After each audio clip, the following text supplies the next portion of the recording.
And Jesse, there might be a lot of people who are somewhat new to North Texas who are sitting here thinking, it's 70 degrees now. How could we possibly be talking about wintry mixes coming in the days to come? That is North Texas, especially in January and February. Yes. Just a roller coaster. And Yeah. what's in the forecast is really kind of typical. Am I right? It is. We always see a chance of snow and Yeah. ice. So this is nothing too insane that we're going to at least see a chance of some wintry weather. It's going to get pretty cold, lows in the teens. We see that very often. And we'll talk about kind of what we're expecting this week here in a second. But in the meantime, let's just all breathe. It's 71 degrees today. How nice was that? The normal is 58. The low this morning was 35. Still in the upper 60s right now. DFW, 69 degrees. Winds out of the south at 6 miles an hour. We have one system that it's just being ignored at this point because it's this little thing right here, and it brings a real small chance of rain tomorrow. There it is in New Mexico right now, entering West Texas. Tonight, it starts to roll in. Clouds increase. This is what happens with this chance of rain. Most of it stays to the south of the Metroplex. We'll see a little bit of rain move into the Dallas-Fort Worth area throughout the afternoon and evening. This is really not very much. Just some scattered light rain across North Texas, 20 to 30% coverage for most of the Metroplex, a little bit higher coverage down to the south. Farther north you live, the less you're going to see. A trace to a tenth of an inch. So not a lot, but yes, there is a chance of rain tomorrow. We can't neglect talking about that. Now let's advance to that chance of wintry weather. Let's get into Tuesday. Tuesday's quiet. It's also on the warmer side. It's mostly cloudy. Now Wednesday, that's when things start to change. An Arctic front will get in here Wednesday. Temperatures will fall throughout the day. So we may briefly touch in the 50s, maybe even low 60s in some parts of North Texas early Wednesday. Cold front will move in. A system will start to take shape. Precip will start to form as well. Now, this is where you have to be very careful when you look at models online and all of that, because some are going to show it's Ice-mageddon. Some are going to show it's just a cold rain.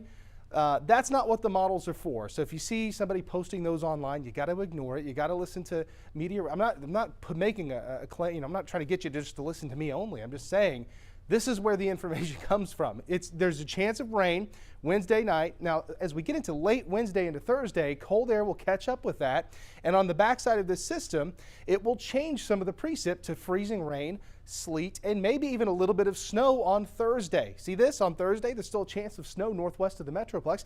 And yeah, some of it could accumulate as well. So let's break down what we're expecting. It's going to get really cold too. We are extremely confident that the coldest temperatures of winter so far will arrive by the end of this week. Friday and Saturday morning temperatures will be in the middle teens and lower teens in north of the Dallas-Fort Worth area. And we're also expecting at least some freezing rain, some sleet, and some snow. Keep that in mind. I'm going to show you that in a second. What's also possible is we'll be around 48 hours of temperatures below freezing. That is nowhere near the length of time or the magnitude that we saw last February. There was a time that last year, every single county in Texas was under a winter storm warning. That's not going to be the case with this event. All right, so 48 hours of temperatures below freezing is pretty manageable.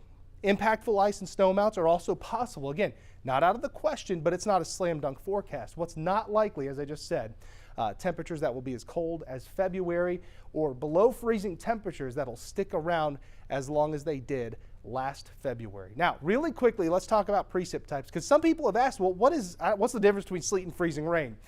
Anything in blue here, that's air below freezing. There's the ground. There's the cloud base where the precip falls. Anything in red is air above freezing. If it's all below freezing, snow makes it all the way to the ground. If the snow encounters a little bit of warm air aloft and starts to fall, it'll refreeze into those little ice pellets. Think of it as like miniature little hail. They bounce off of things. That's what sleet is, what we hate, what we really, really hate and we don't want. That's freezing rain. If that layer of warm air aloft is a little bit deeper and that cold air, that sub-freezing air, is a little bit more shallow, those rain droplets will come down to the surface as rain, and anything it touches, it will create an icy little case over. So that's what freezing rain is. We see that, that's where things get really, really hard to manage. That's where roads get the most icy. That's where cars get encased in ice. That's where trees and power lines get very heavy, and you run into the risk of power outages. So what are our worries? Well, snow Thursday morning, possible. So there's their possible chart there. Some slick roads seem likely in parts of North Texas with freezing rain and sleet. And like I said, very cold air is on the way Thursday and certainly by the end of the week. Tonight, 46 degrees, light winds, not as cold, winds out of the south 5 to 10. Tomorrow, 65 degrees. It's still warm for now. There's the next 10 days. There's the wintry mess in the middle part of the week. Thursday's high only 30 degrees, 35 on Friday. Saturday back into the middle 40s. So you see, yes, we go below freezing for a period of time, but we do make it back above freezing for the weekend. That's very important.